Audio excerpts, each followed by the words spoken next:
आप देख रहे हैं the him tales horror stories. प्रस्तुत एक और नई कहानी। साहिल का दिल जोर जोर से धड़कने लगा, लेकिन उसने कदम पीछे नहीं खींचे। जंगल के बीच एक खुली जगह थी। बीच में बड़ा सा पत्थर पड़ा था और उस पत्थर पर एक औरत बैठी थी। खुले बाल, सफेद कपड़े, चेहरे पर अजीब सी थकान। वो उठी नहीं, बस बोली, आ गए तुम साहिल। साहिल का गला सूख गया। डॉक्टर चुड़ाला? औरत ने सिर हिलाया। हाँ, डॉक्टर चुड़ाला। डॉक्टर चुड़ाला नहीं साहिल, मेरी हत्यारिन। नताशा उसके पीछे आकर खड़ी हो गई। उसके होठ कांप रहे थे। क्या तुम्हारी हत्यारिन? लेकिन क्यों? क्यों मारा इसने तुम्हें? तुमने नताशा को क्यों मारा? चुड़ाला, उसने तुम्हारा क्या बिगाड़ा था? चुड़ाला बहुत देर तक चुप रही। फिर उसने जमीन से सूखी पत्तियां उठाई और हथेली में मसल दी। क्योंकि वो तुमसे प्यार करती थी। तो इसमें उसकी क्या गलती थी? चुड़ाला ने गहरी सांस ली। अब सुनो, मैं तुम्हें सब बताती हूँ। वो पत्थर पर बैठ गई, जैसे कोई बहुत पुरानी कहानी सुनाने वाली हो। तुम्हारी मेरी कहानी इस जन्म की नहीं है, पिछले जन्म की है। पिछले जन्म में मैं एक राजकुमारी थी, राजकुमारी चुड़ाला। महल में पली बढ़ी थी मैं। हर इच्छा पूरी होती थी मेरी, लेकिन मेरा दिल तन्हा था। नताशा ध्यान से सुन रही थी। तुम मेरे महल में एक साधारण सेवक थे। दिन में काम करते, रात को मंदिर में दिए जलाते। मैं रोज छुपकर तुम्हें देखा करती थी। उसके चेहरे पर हल्की सी मुस्कान आई। तुम कभी मेरी तरफ आंख उठाकर नहीं देखते थे, और यही बात मुझे सबसे ज्यादा खींचती थी। एक दिन मैंने खुद तुम्हें बुलाया। मैंने पूछा, तुम मुझसे डरते हो? और तुमने कहा था, नहीं राजकुमारी, मैं आपसे प्यार करता हूं और प्यार करने वाले डरते नहीं। नताशा की सिसकी निकल गई। इसे इस बात की बिल्कुल भी उम्मीद नहीं थी कि जिसे वो प्यार करती थी वो भी उससे प्यार करता है। वो पहली रात थी जब मैं राजकुमारी नहीं, सिर्फ एक लड़की थी। चुड़ाला कुछ पल चुप रही। उसकी आंखें जंगल की जमीन पर जमी हुई थी, जैसे वहां उसे अपना पूरा अतीत दिख रहा हो। फिर उसने भारी आवाज में बोलना शुरू किया। मेरे पिता राजा सूर्यदेव। उसका गला भर आया। उन्हें हमारे प्यार का पता चल गया था। उसने सिर उठाकर साहिल की तरफ देखा। पूरा दरबार सजा था साहिल। राजा, मंत्री, सेनापति सब बैठे थे। उसकी आंखों में गुस्सा और बेबसी एक साथ उतर आए। मेरे पिता ने कहा था, एक सेवक की औकात नहीं कि वो एक राजकुमारी का सपना देखे। साहिल की सांस रुक सी गई।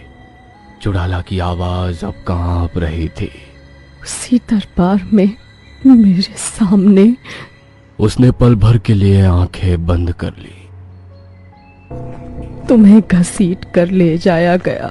उसकी आवाज टूट गई। मैं चीखती रही, अपने पिता के पैरों में गिर गई, रो रो कर भीख मांगती रही, लेकिन किसी ने मेरी एक नहीं सुनी। साहिल का पूरा शरीर कांप उठा। चुड़ाला ने धीरे से कहा, और उसी रात तुम्हें मार दिया गया। जंगल में सन्नाटा और गहरा हो गया। चुड़ाला की आंखों से आंसू बह निकले। तुम्हारी लाश के पास बैठकर मैं बहुत देर तक रोती रही, और जब मुझे समझ आ गया कि अब कुछ नहीं बचा, उसकी आवाज फुसफुसाहट में बदल गई। तो मैं महल की सबसे ऊंची पहाड़ी पर गई और वहां से नताशा की आंखों से आंसू बहने लगे। चुड़ाला ने आखिरी बात बहुत धीमे कही। मरते वक्त मैंने बस एक ही बात कही थी साहिल, हर जन्म में मैं तुम्हें ढूंढूंगी। कुछ पल तक कोई कुछ नहीं बोला। जंगल पूरी तरह खामोश था। नताशा सिसक पड़ी। तो मेरी गलती क्या थी? मैंने तो बस दिल से प्यार किया था। चुड़ाला ने उसकी तरफ देखा। इस बार उसकी आंखों में ना गुस्सा था ना नफरत, बस जिद थी। तुम गलत नहीं थी, उसने एक पल रुककर कहा। लेकिन तुम मेरे और उसके बीच आ गई। साहिल दोनों के बीच खड़ा था। एक तरफ जन्मों से चला आ रहा जिद और पागलपन भरा प्यार, दूसरी तरफ इस जन्म का सच्चा मासूम बेदाग रिश्ता। और अब फैसला साहिल को करना था। जंगल में गहरी खामोशी थी। पेड़ों के पत्ते भी जैसे सांस रोक कर खड़े थे। साहिल बहुत देर तक कुछ नहीं बोला। उसकी आंखें कभी नताशा की तरफ जाती, कभी चुड़ाला की तरफ। दोनों के चेहरों पर दर्द था, लेकिन दर्द की वजह अलग अलग थी। साहिल ने धीरे से नताशा की तरफ देखा। उसकी आंखों में आंसू थे, लेकिन फिर भी वो साहिल को ही देख रही थी, जैसे आखिरी बार। साहिल की आवाज कांप गई। नताशा, तुमने मुझसे कभी कुछ नहीं मांगा, ना जिंदगी, ना वादा, ना कोई हक। उसने गहरी सांस ली। बस प्यार किया, चुपचाप, बिना किसी शर्त के। फिर साहिल ने चुड़ाला की तरफ देखा। इस बार उसकी आंखों में डर नहीं था, सिर्फ सच्चाई थी। तुम कहती हो तुम मुझसे प्यार करती थी, मान लिया, लेकिन प्यार का मतलब यह नहीं होता कि जिसे चाहो उसे अपना बनाने के लिए किसी और की जान ले लो। चुड़ाला कुछ बोलने वाली थी, लेकिन साहिल ने हाथ उठाकर उसे रोक दिया।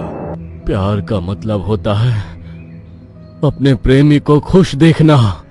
उसकी आंखों से आंसू गिरने लगे। अगर तुम सच में मुझसे प्यार करती तो तुम नताशा को जिंदा रहने देती।